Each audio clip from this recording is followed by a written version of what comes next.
You made a choice. Now you are not sure it was the right one. And somehow, the questioning itself feels like a betrayal. Welcome to the Stoic Compass. I am Epictetus, and today I am joined by Carl Jung and LAOZI. Today we are examining, does loyalty to a decision require you to stop questioning whether it was right?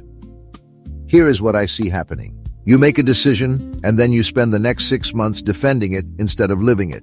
The defense is not loyalty. The defense is fear. You are afraid that if you question the decision, you will have to admit you were wrong, and you cannot afford to be wrong, because being wrong means you are weak. But that is not how it works. The decision was made. That part is done. What you do with your mind after the decision, that is still yours to govern. I think there is something more complicated happening beneath that. The anxiety that follows a decision is not simply fear of being wrong. It is often the first signal that the decision was made partly by something you were not fully aware of.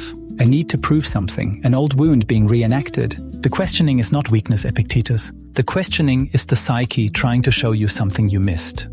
You are both treating this as a problem to be solved, but most people who cannot stop questioning a decision are not looking for an answer. They are looking for relief. The questioning is not really about the decision.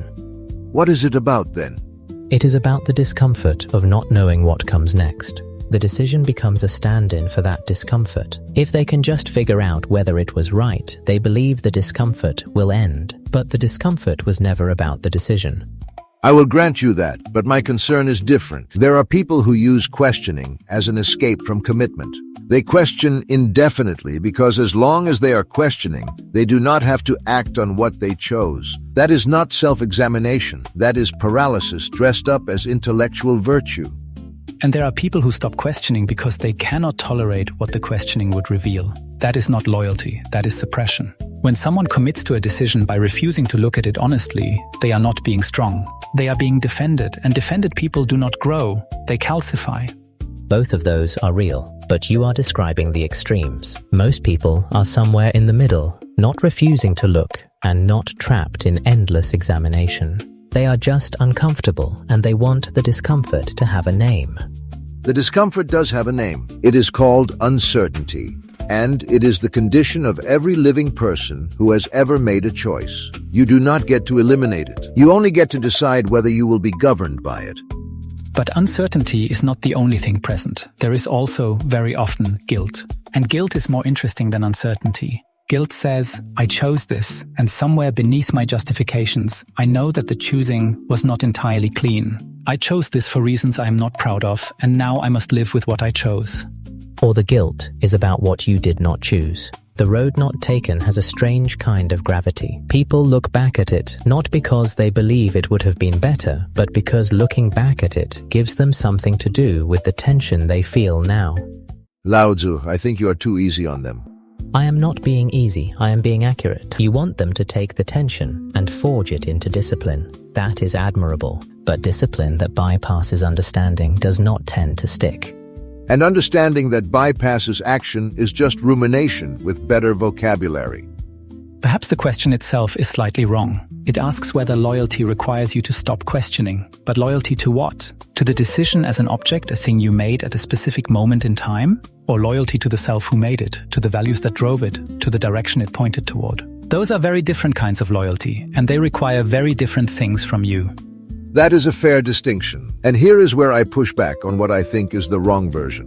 When people say they are questioning a decision, most of them are not examining the values beneath it. They are relitigating the outcome. They are asking, did this make me happy? Did this make me look right? Did this pay off? That is not philosophical examination. That is scorecard thinking.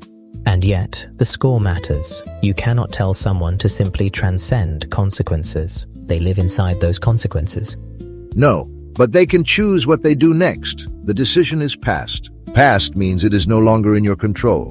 What is in your control is what you make of it now, and whether you will let the questioning serve your growth or your avoidance.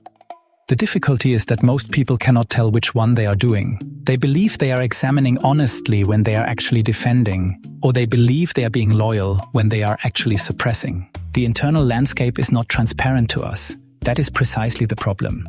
A river that meets a stone does not debate whether the stone was correctly placed. It simply finds the way around it. But notice, it does not pretend the stone is not there. I will accept that. But a person is not a river.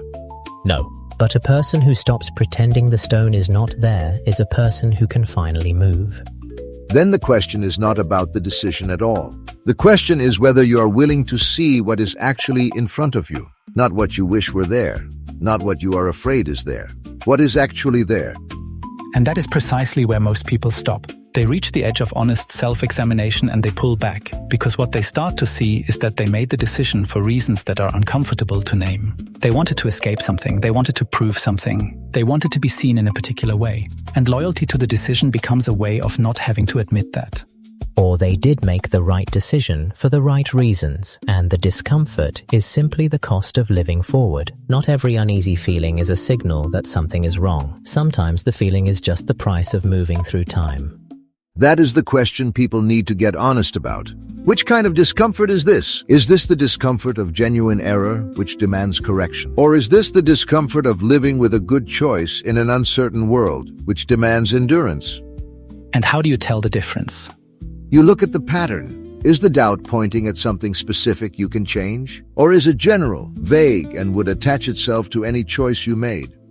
That is useful, but I would add, look at what the doubt costs you. If it costs you nothing to keep questioning, if the questioning has become comfortable in its own way, then you may be using it as shelter rather than as light. You cannot resolve the question about the decision by thinking harder about the decision. You can only resolve it by living honestly in the direction you chose and seeing what that reveals. The living shows you what the thinking cannot.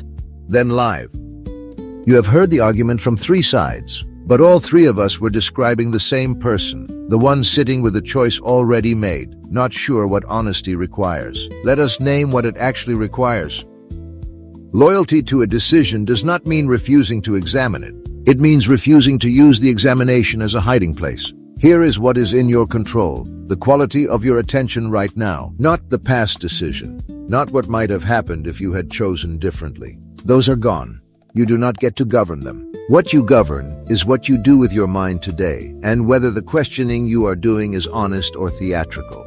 Most people who cannot stop relitigating a choice are not doing so because they have discovered a genuine error. They are doing so because certainty is uncomfortable, because growth is uncomfortable, because moving forward feels like leaving something behind. The questioning gives them a reason to stay still. But here is the harder truth. Some decisions genuinely were wrong, and when that is true, loyalty does not require you to defend the wreck. It requires you to correct course. The person you were trying to be when you made that choice, that person still matters. You owe them honesty, not protection of the outcome. So examine the decision. Examine it once, fully, with real honesty. Ask not whether it felt good, but whether it came from your actual values. Then do this today. Write down in one sentence what you were trying to move toward when you made that choice. Not what you hoped would happen, what you were trying to become. Then ask whether you are still moving in that direction. That one sentence will tell you whether you need to correct course or simply find the courage to continue.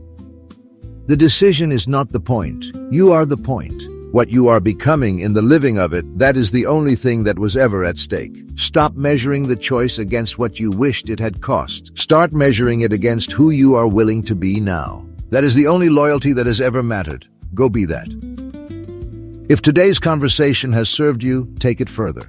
Pay Attention by C. Trebu, 12 Lessons in the Practice of Seeing Clearly. Available now on Amazon.